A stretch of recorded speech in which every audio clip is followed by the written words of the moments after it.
For many people, a famous last name is a shortcut. It opens doors, attracts attention, and creates expectations long before any personal choice is made. In politics, especially, lineage can feel like destiny.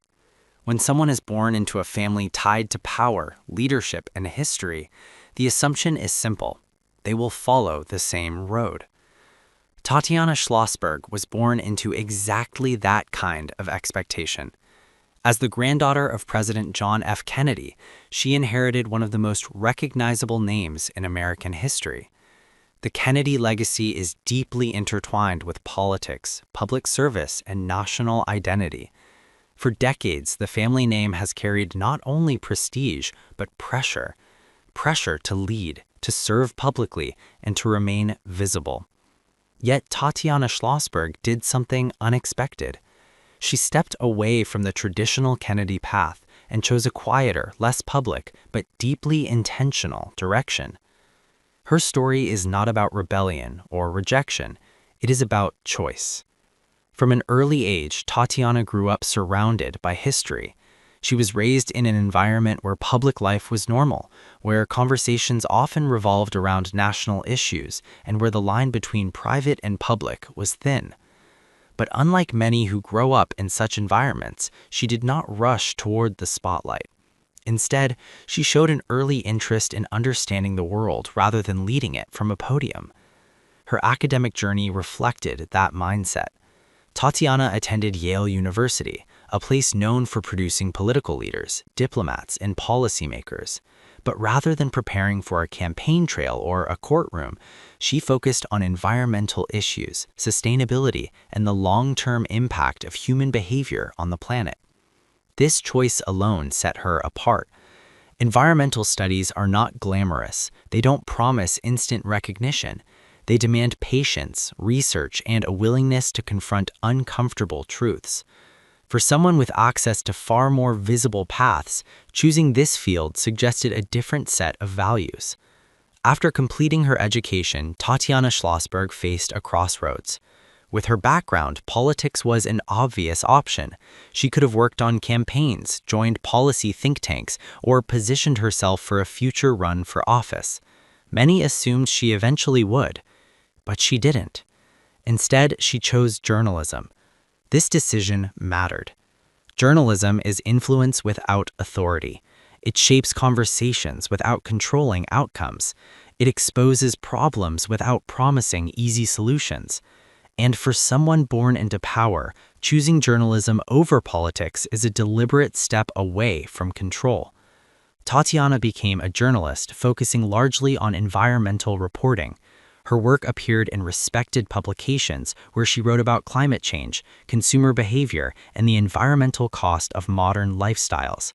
She wasn't writing opinion pieces designed to provoke outrage. She was reporting, investigating, explaining. In a world driven by headlines and sound bites, her approach was methodical and restrained. As her work gained visibility, attention naturally followed, and with attention came scrutiny. Some critics questioned whether her voice carried extra weight because of her last name.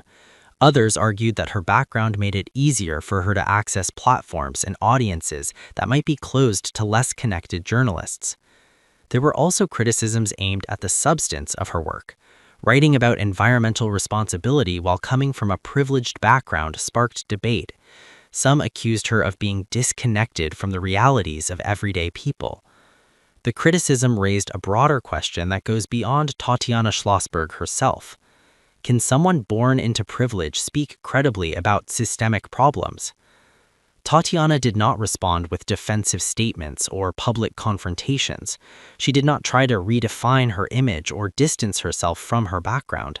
She continued working. That response was telling. Rather than arguing her legitimacy, she allowed her consistency and seriousness of her work to speak for itself. Her most notable contribution came in the form of a book examining climate change and consumer culture.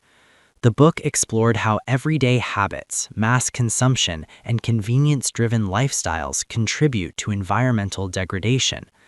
What stood out was not just the topic, but the framing. Tatiana did not present herself as an authority looking down on others. She did not assign blame in simplistic terms. Instead, she highlighted complexity, how deeply embedded environmental harm is in modern life, and how difficult real change can be. She included herself in the narrative. This mattered because it separated her from performative activism.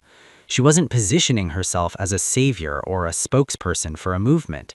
She was contributing to a conversation that already existed, using research rather than rhetoric. So why did Tatiana Schlossberg avoid politics? The answer likely lies in identity. Politics would have made her a symbol before it made her a person. Every move would be compared to her grandfather. Every position would be interpreted through the lens of legacy rather than merit. Journalism offered her something politics could not: distance. Distance from expectation, distance from performance, distance from the need to constantly represent something larger than herself. Through journalism, she could engage with public issues while maintaining personal boundaries. That balance is rare, especially for someone born into a family that has lived under constant public scrutiny. Tatiana Schlossberg's path reflects a different interpretation of public service. Public service does not always require office. It does not always require visibility. Sometimes it requires persistence, research, and the willingness to work without applause. Environmental journalism plays a critical role in shaping public understanding. It informs policy indirectly. It influences culture gradually. It holds systems accountable through evidence rather than authority. In that sense, Tatiana did not abandon her family's tradition of service. She reframed it. Over time, public reaction to her work has evolved. As climate issues have become more urgent and more visible, her focus has felt less abstract and more relevant. Conversations that once seemed niche are now mainstream. What once appeared to be a quiet career choice now looks deliberate and forward-thinking. Her refusal to capitalize aggressively on her last name has earned her a degree of respect. She rarely foregrounds her family background. She doesn't trade on nostalgia or legacy. Instead, she lets her work stand on its own. Tatiana Schlossberg's story is not dramatic. There are no scandals, no sudden turns, no headline-grabbing confrontations. And that may be the point. In a culture obsessed with spectacle, her decision to build influence slowly and thoughtfully is unusual. She chose contribution over command, inquiry over authority, substance over spotlight. Ultimately, why Tatiana Schlossberg chose a different path comes down to autonomy. She understood that inheriting a legacy does not mean surrendering choice. By stepping away from expected roles, she defined success on her own terms, not by visibility, but by impact. Her story challenges a common assumption that the highest form of influence comes from power.